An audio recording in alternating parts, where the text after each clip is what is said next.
साल 2050 तक Elon Musk की स्पेस एक्स और यूएई स्पेस एजेंसी मंगल ग्रह पर गांव बसाने वाले हैं। वहीं नासा, इसरो और दुनिया की लगभग सभी स्पेस एजेंसीज भी मंगल ग्रह में ही सबसे ज्यादा दिलचस्पी दिखाती हैं। लेकिन सिर्फ मंगल ही क्यों? Mercury, Venus, Jupiter, Saturn, Uranus और नेपच्यून क्यों नहीं?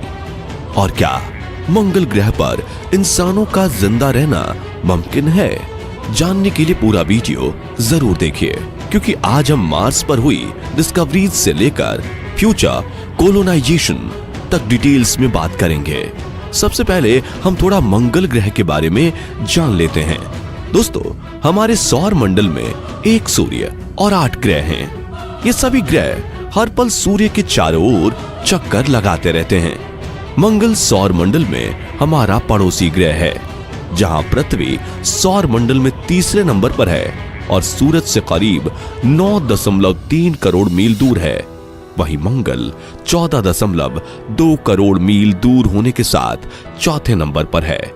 हालांकि मंगल ग्रह का आकार पृथ्वी के करीब आधे हिस्से जितना है। जी हां, जहां पृथ्वी का व्यास 7,926 मील है, वहीं मंगल का व्यास 4,220 मील ही है और वजन के मामले में यह पृथ्वी के लगभग 10वें हिस्से के बराबर है।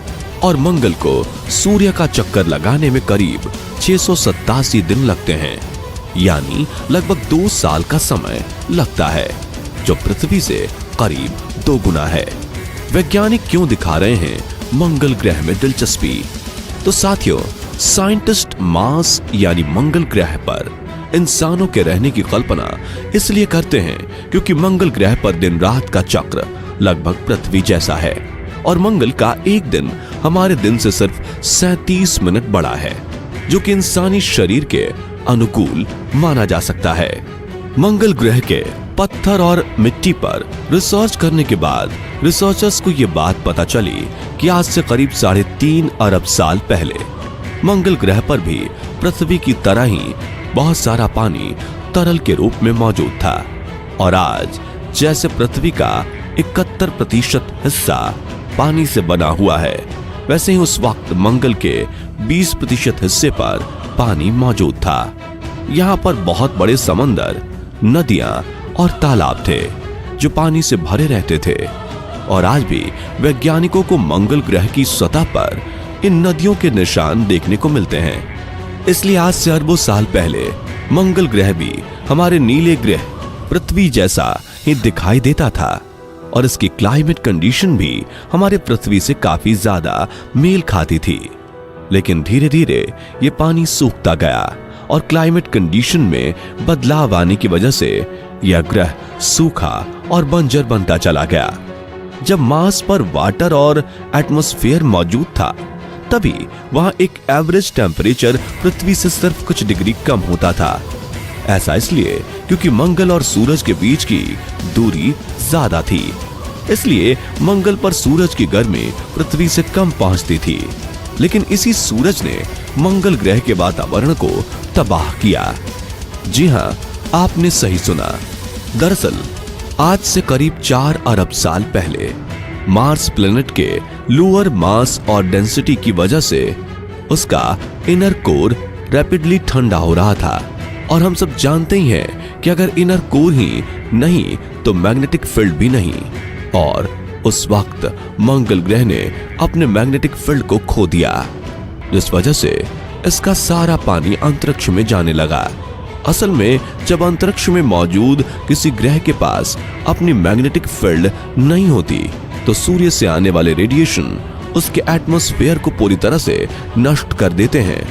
मैग्नेटिक फील्ड ना होने की वजह से मंगल ग्रह का वायुमंडल भी समय के साथ नष्ट होने लगा और कुछ समय में हालात इतने बुरे हो गए कि मार्स पर मौजूद वाटर इवोपरेट होकर स्पेस में जाने लगा और कुछ प्रतिशत पानी बर्फ के रूप में जम गया।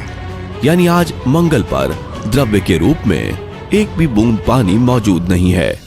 तो अगर मंगल पर जीवों की किसी प्रजाति का वास होता भी होगा तो वो इसी कयामत की वजह से नष्ट हो चुका होगा। हालांकि साथियों, अभी मंगल की सतह पर बर्फ के रूप में पानी मौजूद है। इंसानी बस्तियों के लिए बेशकीमती खजाने भी हैं और रहने लायक 24 घंटे का दिन भी। लेकिन मैग्नेटिक फील्ड ना होना, सूरज से खतरनाक रेडिएशन आना, धूल मिट्टी के भयंकर तूफान आना और सबसे जरूरी ऑक्सीजन की कमी होना जैसे कारणों की वजह से मंगल पर आज जीवन संभव नहीं है। लेकिन वैज्ञानिकों का मानना है कि वो टेक्नोलॉजी का इस्तेमाल करके मंगल को रहने लायक बना सकते हैं। इसलिए वैज्ञानिक सौर मंडल के मंगल ग्रह में सबसे ज्यादा दिलचस्पी रखते हैं। लेकिन अब सवाल खड़ा यह होता है कि सूर्य से आ रहे रेडिएशन से बचने का क्या उपाय किया जाएगा। तो साथियों, इस पर वैज्ञानिकों का कहना है कि टेक्नोलॉजी की मदद से हम मंगल और सूर्य के बीच कृत्रिम चुंबकीय क्षेत्र पैदा कर सकते हैं, जिससे मंगल पर वायु और तापमान का दबाव बढ़ेगा और मंगल के उत्तरी ध्रुव पर जमा कार्बन डाइऑक्साइड पिघलने लगेगी और ग्रीन हाउस इफेक्ट शुरू होगा, जो जमीन पर जमा बर्फ को नदियों और समुद्रों में बदल देगा। दोस्तों, सैद्धांतिक तौर पर यह बिल्कुल संभव हो सकता है। अब जानते हैं मंगल पर कैसे बनाया जाएगा पहला घर। अगर इंसान मंगल ग्रह पर जाते हैं तो उन्हें रहने के लिए मजबूत दीवारों वाले घर की जरूरत होगी, क्योंकि मंगल के वातावरण में इस वक्त 96% कार्बन डाइऑक्साइड, 1.93% ऑर्गन, 2% नाइट्रोजन और सिर्फ 0.14% ऑक्सीजन है। यानी कि किसी स्पेस शटल की तरह इंसानों के सांस लेने के लिए ऑक्सीजन सिलेंडर और ऑक्सीजन वाले कमरों की जरूरत होगी। इसके अलावा मंगल ग्रह पर आने वाले सूरज के रेडिएशन से बचने के लिए शेल्टर चाहिए होगा, क्योंकि इस वक्त मंगल के रेडिएशन इतने खतरनाक हैं कि अगर इंसान उनसे डायरेक्टली संपर्क में आ गए तो भयानक बीमारियां हो सकती हैं और कुछ ही दिनों में जान जा सकती है। इसलिए वैज्ञानिक मंगल ग्रह पर इंसानों के कदम रखने से पहले वहां कुछ आर्टिफिशियल इंटेलिजेंस वाले रोबोट्स भेजेंगे, जिन्हें वो धरती पर बैठकर कमांड दे पाएंगे। इन्हीं रोबोट्स में मिट्टी की खुदाई के लिए विभिन्न टूल्स, कैमरा, 3D प्रिंटर और कैमरा सिस्टम मौजूद होगा।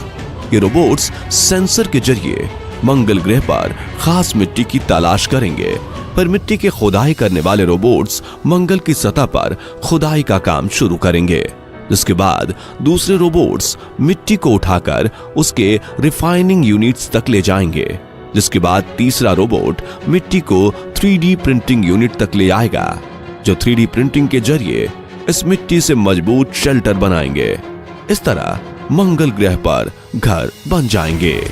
अब जानते हैं कैसा होगा मंगल पर इंसानों का पहला कदम। मार्स पर शेल्टर्स बन जाने के बाद वैज्ञानिकों की एक टीम ग्रह पर कदम रखेगी। वहां मौजूद रोबोट्स उन्हें इन हाई प्रेशर शेल्टर में ले जाएंगे। दरअसल मंगल ग्रह का प्रेशर काफी कम है, इसलिए इंसान उन शेल्टर्स के अंदर हाई प्रेशर के बिना जीवित नहीं रह पाएंगे। इस हाई प्रेशर को मेंटेन करने के लिए सोलर पैनल्स के जरिए इलेक्ट्रिसिटी प्रोड्यूस की जाएगी। शेल्टर से बाहर का जीवन, वैज्ञानिकों का कहना है कि वो एक ऐसी ऑटोमेटिक कार डिजाइन करेंगे जो कहीं जाने का कमांड देते ही शेल्टर के दरवाजे से आकर कनेक्ट हो जाएगी और इंसान शेल्टर से सीधा उस कार में बैठ जाएंगे। ऐसा इसलिए क्योंकि अगर उन हाई प्रेशर शेल्टर्स के दरवाजे ऐसे ही खोल दिए गए तो अंदर का प्रेशर गड़बड़ा सकता है। इसके अलावा मार्स पर इतने बड़े डस्ट स्ट्रोम यानी तूफान आते हैं, जिन्हें कई बार वैज्ञानिक ने एक चादर के रूप में पूरे प्लेनेट को ढकते हुए देखा है। ऐसे में इंसान खुले में ऐसे तूफान का सामना नहीं कर सकते, क्योंकि अगर उन्होंने ऐसा किया तो डस्ट उनके फेफड़ों में चली जाएगी और सांस लेने में दिक्कत होगी। इसके अलावा ग्रह पर मौजूद खतरनाक रेडिएशन बीमार करने के लिए काफी है। ऐसे में इस समस्या का समाधान है स्पेस सूट। जी हाँ, मार्स पर रहने वाले सभी लोग हमेशा स्पेस सूट में ही घूमेंगे, जो मॉडर्न टेक्नोलॉजी के साथ ऑक्सीजन सिलेंडर से अटैच होगा। लेकिन सबसे बड़ा सवाल तो यह है कि मंगल ग्रह पर क्या रहेगा खाने का जुगाड़। बंजर जमीन वाले मंगल ग्रह पर रहने के लिए इंसानों की सबसे बड़ी चुनौती होगी भोजन, क्योंकि अगर हर बार पृथ्वी से स्पेस शटल में खाना पहुंचाया जाए तो यह हद से ज्यादा महंगा हो जाएगा। इसके अलावा हमारे शरीर के लिए फ्रेश फूड काफी जरूरी है, इसलिए मंगल ग्रह पर खाने की खेती करने के लिए ग्रीन हाउस विकसित किया जाएगा, जिसमें कंटेनर के अंदर ही प्लांट्स के लिए जरूरी हवा, रोशनी और पानी की सप्लाई होगी। ये पौधे न सिर्फ खाना देंगे बल्कि अपने आसपास के वातावरण में ऑक्सीजन भी बढ़ाएंगे। लेकिन इन ग्रीन हाउस में लाखों करोड़ों लोगों का खाना उगाना काफी मुश्किल है, इसलिए वैज्ञानिक ने सैद्धांतिक तौर पर इसका ये सॉल्यूशन निकाला है कि वो मंगल ग्रह पर मौजूद मिट्टी में यहाँ से ले गए माइक्रोब्स और रिसाइकल बायोलॉजिकल वेस्ट डालेंगे, जिससे इनफर्टाइल यानी अनुपजाऊ मिट्टी अपने आप उपजाऊ मिट्टी में तब्दील हो जाएगी। वहीं खेती के लिए जरूरी सूरज की रोशनी के लिए एलन मस्क ने एक प्लान भी सोच लिया है। इसके मुताबिक वो मार्स की ऑर्बिट में एक सैटेलाइट लगा देंगे, जिस पर एक बड़ा सा रिफ्लेक्टर लगा होगा और वो रिफ्लेक्टर सूरज से आने वाली सोलर पावर को मार्स पर रिफ्लेक्ट करेगा। वहीं जैसे जैसे मार्स पर ग्रीनरी आएगी वैसे वैसे वहां के वातावरण में ऑक्सीजन की मात्रा बढ़ेगी और कार्बन डाइऑक्साइड की मात्रा घटेगी और हो सकता है कि वातावरण कुछ तौर पर इंसानों के रहने लायक हो जाए। ठंड से बचने के उपाय।